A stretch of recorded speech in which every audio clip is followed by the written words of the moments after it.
Welcome to this week's episode of Primetime Football. I'm your host, Sam Oko, with my co-host, Alex Valerio. It's been about 2 weeks, I'd say. No, actually, less than 2 weeks. Less than 2 weeks, yeah, since the international break. And there's been a lot of interesting games. We had some big games, definitely Panama, USA. Yeah. Your thoughts on that? Because that was definitely interesting, nonetheless. I just caught on to the highlights. And interesting. It was really weird. Panama took control of the game. They did. And USA kind of edged back. I said USA is already qualified for the World Cup, so they didn't really need to win the game. Yep. And up until the 83rd minute, they played well. They played really good. They shut off the team switch, and they were ahead. They basically Mexico had lost, so all Panama had to do is to win to go to the next round to the playoffs, and we're looking France. They messed up. So they did give Mexico that chance to go in the prelims and actually get into the World Cup now. But Mexico owes USA that. They really do. Yeah. But, they had the game in the bag. They shouldn't have lost it. But USA, I guess, what USA does is they keep fighting. And they found those two goals in the last 5 minutes. I understand that. You could say USA kept fighting, but Panama lost the game in a minute. That's 2 goals, 1 minute. I know, because they got sloppy in those 2 minutes. I don't think I've ever seen that before in my entire life. Maybe in the Premier League. Maybe. Well, it's Premier League. So. Anyway, some other games that took place is Belgium versus Wales. The 1-1 tie. Belgium's team looks fantastic this year, so I don't know how they tied Wales. They should have smoked them out at least 3-0, at least. So. I don't know really much to say about that. It was a good game. Belgium is a small team. It's quite a young team that's coming together. It kind of reminds me of Germany in the last World Cup. They're kind of like that age group where their top players are between the ages of 19 to 24. So that's the prime age to kind of build. This is Belgium's golden era. Well, they better hope. They better not get sloppy and practice and keep their head in the game in order to continue. Because if they don't, they're gonna start going downhill. Some other games that took place was Poland versus England. England coming into the game had to win to secure a World Cup spot.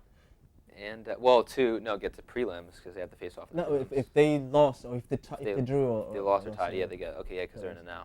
Well, that wasn't much of a surprise. But Poland fans were rioting. They were rioting after that. I feel bad for them, but that's just how they. I saw a couple of highlights, and I think Poland they couldn't get a goal. It was striking force wasn't there. It was one of those days where you shoot and you shoot, but you cannot score because the ball won't go in. And you can't even say they didn't have the chances. There was numerous one-on-one chances where the England defense broke apart, but they couldn't score. It was just bare unluck, I guess. Other games, Spain 1-2-0 for Georgia. That's obvious. France, Finland.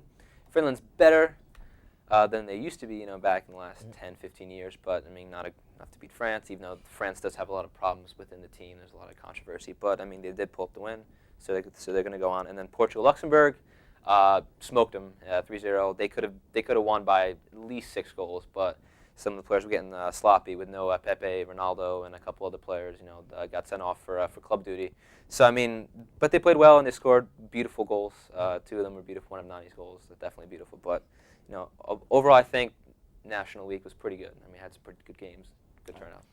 Well, let's segue into Premier League news. We've been away for a while. Yep.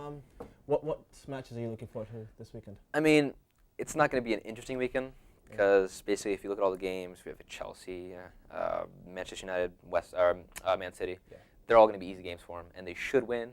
Manchester United, you can't really put any money down on that because they're Manchester United this season. But we'll see. I think it's going to be kind of boring in my opinion. But I'm looking forward to the Chelsea game versus Cardiff. I think it's going to be a good week. Kind of like get the players back accustomed from playing international football to back playing club football. Definitely.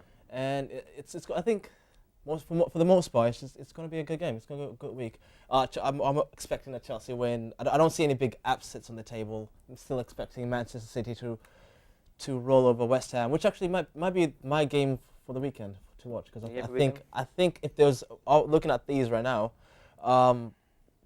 The 2 Manchester clubs is where I see an upset brewing. West Ham, when their head's in the game, they can play some really good football and definitely beat out these top-tier teams. That's what the EPL is. That happens all the time in the EPL. But if they play well, they could overthrow Man City, which I hope they do. So, I mean, we'll have to see. So this week we have a little something different for you guys. We decided to do something called the Strike of the Week. And we're going to take 2 really good goals that we saw. We'll show them to you guys, and we'll kind of pick a winner. So take a look.